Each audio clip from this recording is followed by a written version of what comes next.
Hey, it's Coach Tom Ferry. Welcome to Life by Design, your place online for ideas, inspiration, and how to stay in action. I've got my buddy Jim Marks here. You probably follow him on Twitter at Jim Marks. And if you don't, you should. And yes, you should. I've had him on the show a couple times, and I thought it'd be great because as we were just chatting here, about to go to the studio and do some work together, you have lived kind of in a hole for the last 120 days. You have built some unbelievable websites, Gellens.com, TimSmith.com. I think it was Tim Smith. There was a Smith Group. Bowens.com. Actually, I think it was CotoOnline.com. A couple of these really unbelievable sites. And you and I are working on a project called UReach. So you've really been in the trenches. So I thought what I would have you do is just share a couple of things, 2-3 points, Jim. What's working right now in the world of social media to generate leads and make money? That's the $99 question, isn't it? That's kind of what everybody wants to know. And actually, Tom, the trenches is kind of where I'm most comfortable. I mean, by trade, I do internet marketing, but I'm an analyst. Mm-hmm. So actually figuring out what works is my job description. Sorting through everything else that everybody else is doing and figure out which of those things work. Mm-hmm. And I'll tell you what, the biggest thing that I have figured out is that even people who are doing social media, I'll go as far to say people who are doing social media well, don't understand why they're doing it, and don't know how to ring the cash register with it. And what we have found... So they're involved, but they're not thinking strategically. They're not thinking with an outcome in mind. They're not thinking about generating leads, clients, building a sphere, as an example. They're just on it. That's exactly it. And even the ones that understand that you need to build a sphere, which that's what it's ultimately about. But let's change the word sphere to database today. So let's imagine that we're building a database. Well, that's great. You've used social media to build a database. So social media is amazing for traffic. It's amazing for eyeballs, as your friend Gary would say. It's absolutely amazing to build a database. What are you doing with it?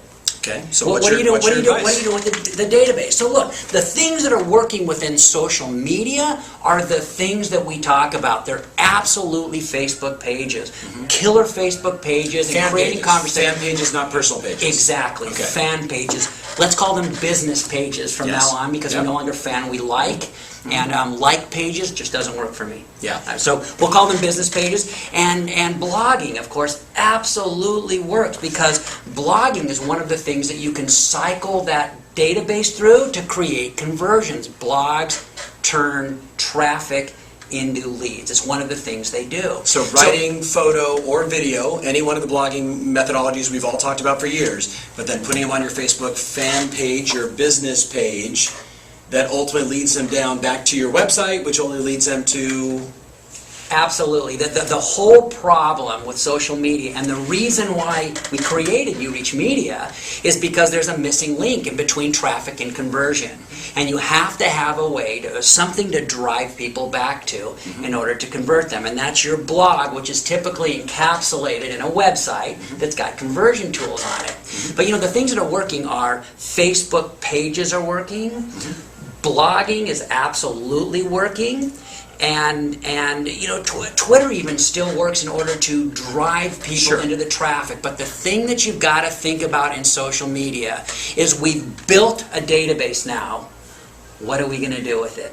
Are we going to email tickle that database? Are we going to create offers for that database? Are we going to engage that database? That's how you make social media successful. Contests, campaigns, asking questions, creating engagement. Absolutely. You've got to be in touch with those people proactively every single week. So I'm hearing a lot of people talk about the beauty of the Facebook fan page now is you can add IDX to it. You can add Altos Research or other widgets that almost make that as effective as a website today. Do you have an opinion on that? Yeah, the beauty of the Facebook fan page now is that Google's indexing it. So all of the content that we put on our Facebook fan pages are now helping us help us to be found outside of Facebook, which is really, really cool.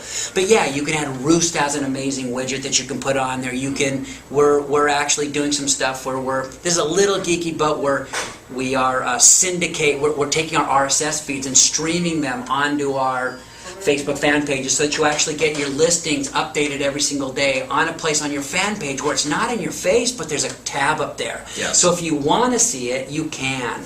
Give them one Facebook fan page they should check out to just see an example of what's possible. Heck, go to thegellens.com, go to the Lucy Keltz collection I'm sorry, go to the Gellens Facebook So fan page. facebook.com Exactly. /Gellens. Yep. And facebook.com / Lucy Kelts Collection. Kelts. And Kelts is with a K? With a K. Kelts. And Collection. one of the things that you will find within these two fan pages is that you almost can't help but find your way back to their website. Excellent. And what are you going to do there? You're going to click through, generate a lead, make some money. All right. That's what we do. Hey, Jim, thank you always for sharing. Kind of a longer video, but a lot for you to think about always. Remember, your strategy matters, your passion rules.